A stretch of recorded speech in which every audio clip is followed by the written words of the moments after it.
Alors, mesdames et messieurs, bonjour. J'avais commencé le rappel de la procédure pénale et je continue.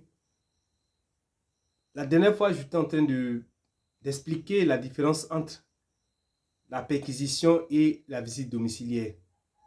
Et j'ai dit que la visite domiciliaire est une visite simple et la perquisition est une visite domiciliaire avec fouille et effectuée par soit un officier de police judiciaire ou soit une autorité judiciaire.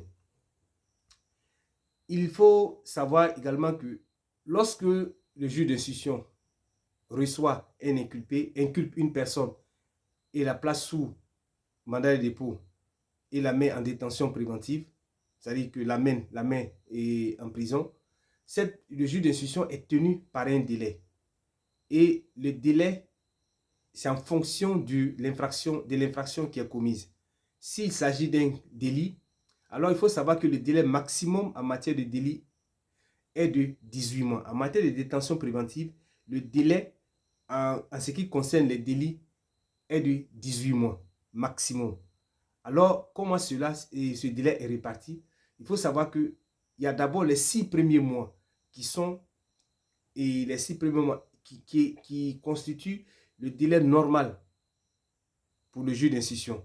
Et si à la fin des 6 premiers mois, le juge d'instruction n'a pas fini son enquête, alors il va provoquer un débat contradictoire, c'est-à-dire un débat où les parties vont discuter les arguments des autres. Et ce débat contradictoire-là, il y a le procureur de la République, l'inculpé, et s'il a un avocat, son avocat et le juge d'instruction. Donc ce sont ces personnes-là qui vont débattre pour voir si oui ou non il y a nécessité de prolonger la détention des 6 autres mois. Et si à la fin des débats, il est conclu qu'il doit être prolongé et que la détention préventive doit être prolongée, alors le juge d'instruction va prolonger cette détention préventive-là de 6 autres mois. Donc, ça veut dire que d'un nouveau délai de 6 mois. Cela nous fait 12 mois. Si à la fin des 12 mois, le juge d'instruction n'a toujours pas fini son enquête, il estime qu'il n'a pas fini son enquête, alors il va demander à la chambre d'instruction de lui accorder un nouveau délai de 6 mois.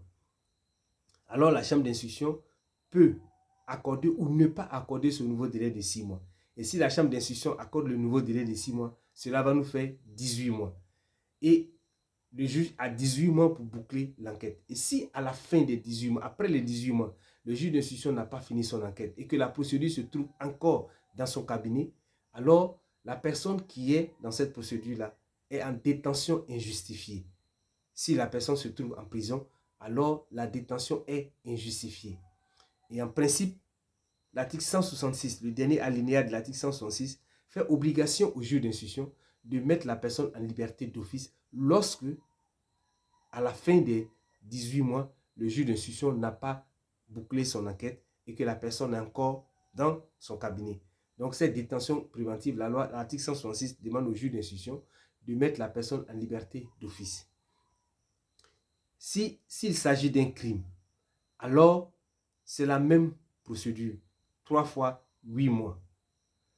Pour le crime, le délai maximum est de 24 mois et le juge a 3 fois 8 mois.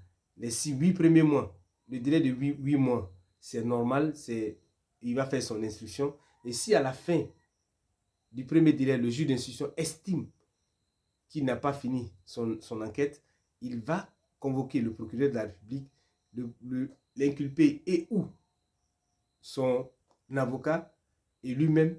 Et à la fin du débat contradictoire, il va prolonger la détention de 8 autres mois. Cela nous fait 16 mois. À la fin des 16 mois, si le juge d'instruction estime qu'il n'a pas fini son enquête, alors il va demander à la chambre d'instruction de lui accorder un nouveau délai de 8 mois. Et à la fin du nouveau délai de 8 mois, le juge d'instruction doit avoir bouclé l'enquête. Et si le juge d'instruction n'a pas bouclé l'enquête après les 8 mois et que la personne se trouve encore en détention préventive, cette détention-là est une détention injustifiée. Et l'article 167 déclare que le juge d'instruction, à la fin, après les 24 mois, doit mettre la personne en liberté d'office si la détention est injustifiée. Comment est-ce que la personne peut bénéficier de cette détention et de cette mise en liberté d'office? Alors, nous y reviendrons. Merci de m'avoir écouté. excellente journée à tous et à tous.